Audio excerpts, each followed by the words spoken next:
Hey readers, it is Wolf Girl here, and today I have an author recommendation for you guys. This is Julie Kagawa, and I have read 2 of her series, absolutely love them, and we will jump right on into this. I do think she has another book or another series out. I have not read that one, so I will definitely get to it, but we will jump right into the first one. This is her Iron Fae series, really good, lots of books, and then we will move into her Blood of Eden trilogy, which is one of my favorites. First up on our list is The Eternity Cure. Oh, please excuse what I got going on. I just got showered, didn't do anything to my hair yet. So, anyhow, no, not The Eternity Cure. Oh my goodness, sorry. The first one up on our list is the Iron Fae series, and I read this series, or started this series last year. I really enjoyed it, and it starts with the Iron King, and you follow the main character Megan, whose younger brother gets kidnapped in the first book by the Fae, and her best friend for as long as she can remember, who ends up being a Fae himself, named Puck. Anybody who's watched a Midsummer's Eve Dream, oh, I'm blanking, sorry. Anybody's watched that, it's the is real Fae folklore, and Puck is named from that, which is really cool. He's the trickster, prankster Fae. And so she has to end up traveling to Fairy to save her little brother. And it gets pretty intense, and I really enjoyed her use of characters. She did a really good job nailing the Fae, where they're supposed to be cold and heartless and no emotions and things like that. And of course you get this little bit of a love story starting, a little bit of blossom of, but it's kind of a love-hate relationship between one of the Fae princes and Megan. And of course, her main goal is to save her little brother. So she ends up throughout this book finding out that she is the daughter of the Fae King. So of course that complicates like everything, and a new type of Fae arises. And this is like what most of the series pivots around, which is the Iron Fae. And they're coming from a world of technology, and I just think the concept behind this is so cool, because pretty much the Fae are there because people believe in them and their imagination and things like that, and that's what helps keep Fairy floating. So as our world progresses and becomes more technologically advanced, people kind of shy away from the magic and from like nature and all this other stuff, and we're putting more stock into computers and cell phones and things like that, so really modern things, and that births the Iron Fae.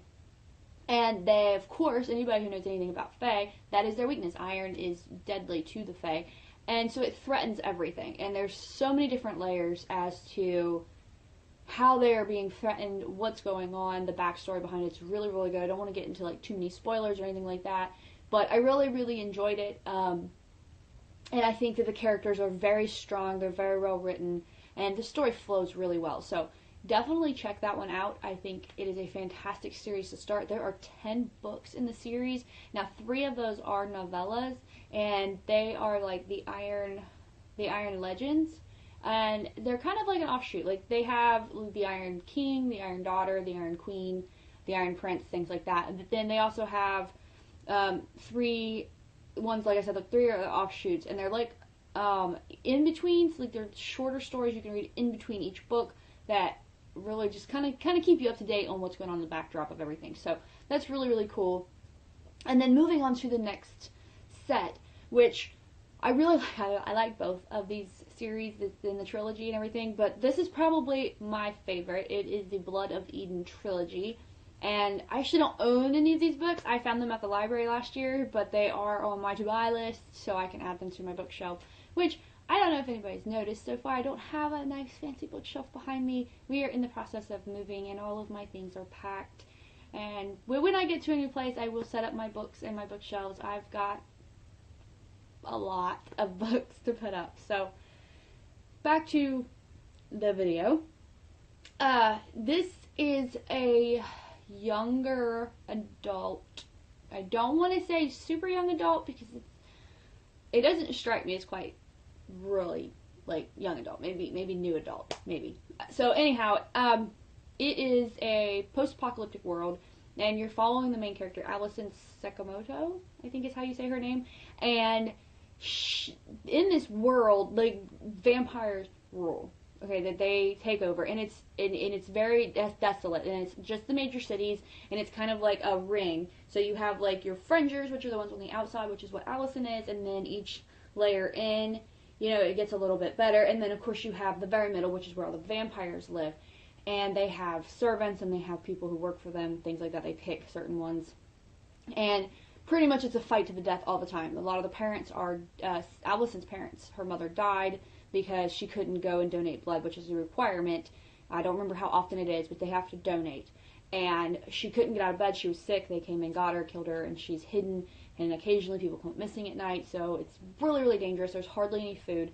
And they have a wall around this whole city because it's not just vampires, but there's these things called, oh, I'm blanking again. Goodness. They're like monsters. They're like hybrids. I'm not really sure. I can't remember.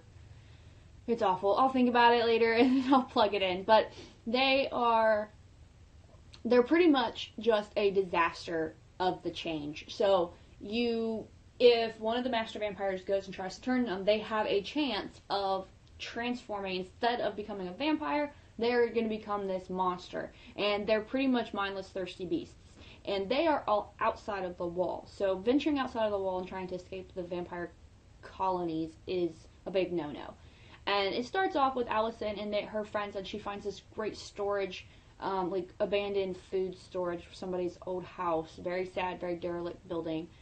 And pretty much they end up getting attacked, and they're running, and one of her friends falls, and then the other one is getting cornered. So she pretty much sacrifices herself, and she gets attacked. Well, one of the master vampires finds her, transforms her, and she gets turned into a vampire.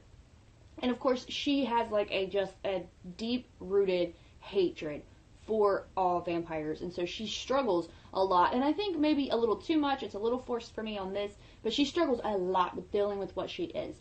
And so her master's there, and unfortunately has to leave, and this is kind of how it starts. And so she leaves the city, and I think it's San Francisco or something along the lines. It's a really big city, and she ventures out, and she just is pretty much kick-ass. She goes from being this very human, selfish girl to this vampire who's kind of a self-hating, just really struggling with herself. And so she ventures out, she kind of kicks ass, she gets this samurai sword, which is really, really cool.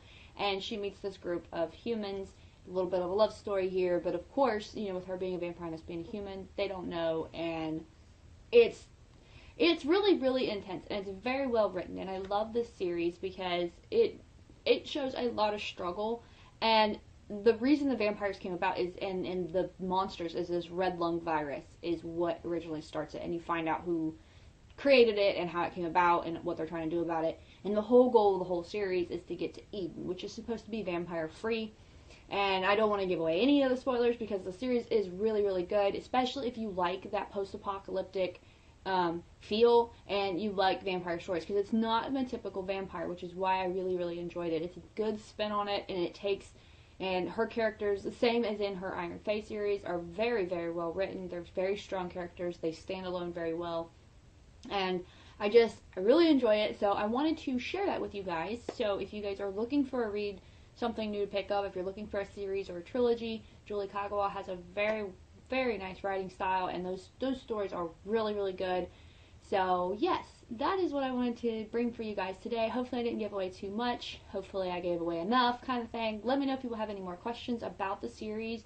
I have not completely finished all of the Iron Fae series. I think I have maybe a book or two to read left in it. But I did finish the Blood of Eden trilogy, and I just absolutely love it.